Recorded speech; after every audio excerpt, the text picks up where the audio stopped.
किरण पान के पतैया से सेकता गलसैया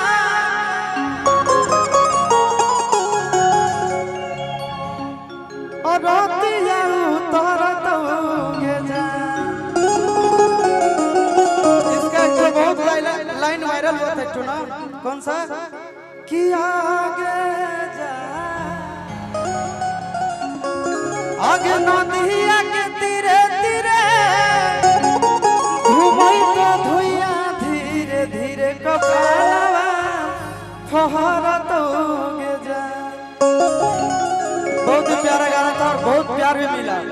कहना है कि अगे पान के पतैया से सिकई तो गलसैया और रातिया फहरत होगे जा।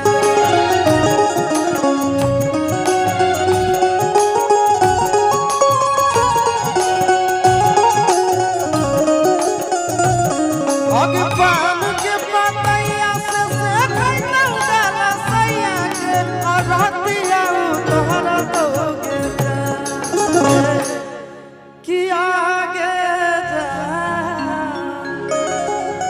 आगे नदिया के तीरे तीरे घूमई तो धुइया धीरे धीरे कपालवा फहरत होगे जा।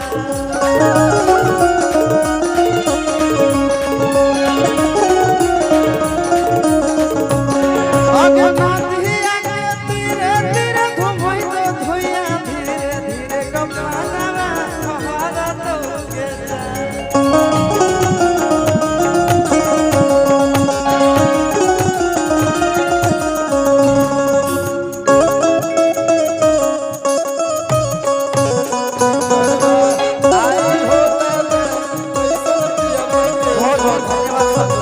बहुत प्यार है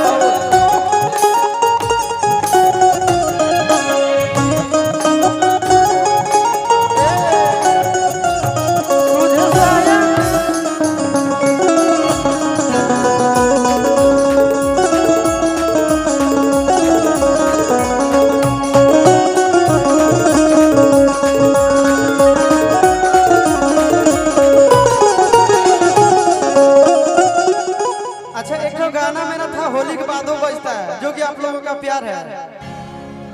और ऊपर छू के कोई को सुने है ना, बहुत बजा था। गा दे बहुत अच्छा गाना था वो। कि अरे फगुआ में सही के पीछे करिए सलाम करे है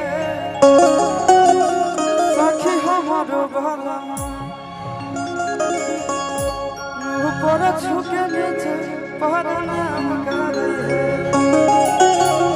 ये भी गाना था ना, ये भी गाना सब कोई बोला लेकिन ऊपर छुके नीचे प्रणाम किसको किया था? जैसे कि हम लोग भौजाई को रंग लगाते हैं कि ना, इधर लगा के भौजी प्रणाम। लेकिन ये सब होली वेटर अभी छोड़ दीजिए अभी। लेकिन लेटेस्ट में एक और गाना अभी आप लोग वायरल कर रहे हैं कि सुटवा के न दे जोड़े जोड़े छोड़ा मेलवा घरबो तोरे जरे।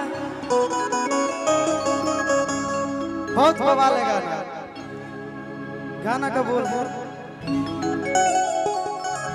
सिंटू कुमार जी की तरफ से बहुत बहुत पुरस्कार है। गाना का बोल है कि अगे नमी में कमी की होलो सुनवा फोनवा कैले भोरे भोरे। कि नमी में कमी की होलो सुनवा अब फोनवा कैले भोरे भोरे। तो लड़कियां कहती है कि अरे सुटवा के न दे जोड़े जोड़े छोड़ा मेलवा घरबो।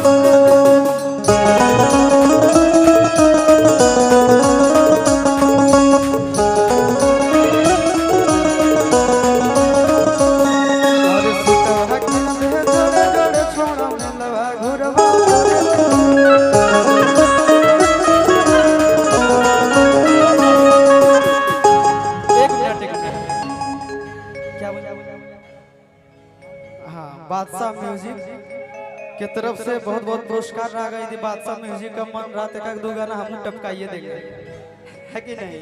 कहना है कि नमी में कमी की होलो सुना फोनवा कैले भोरे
गाना में एक लाइन वायरल होता है, इधर का गरम जिलेबी कहीं का फेमस है क्या?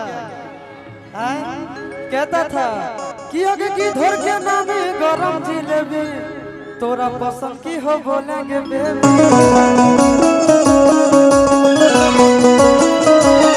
आगे की धर के नाम गरम जिलेबी तोरा पसंद की हो बोलेंगे बेबी।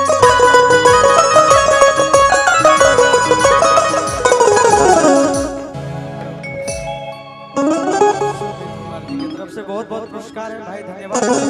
कहना है लड़की कहती है कि अरे खाई ले वो छोड़ा रे जे तो खिलाई भी चौमिन अच्छा चाहे जिलेबी।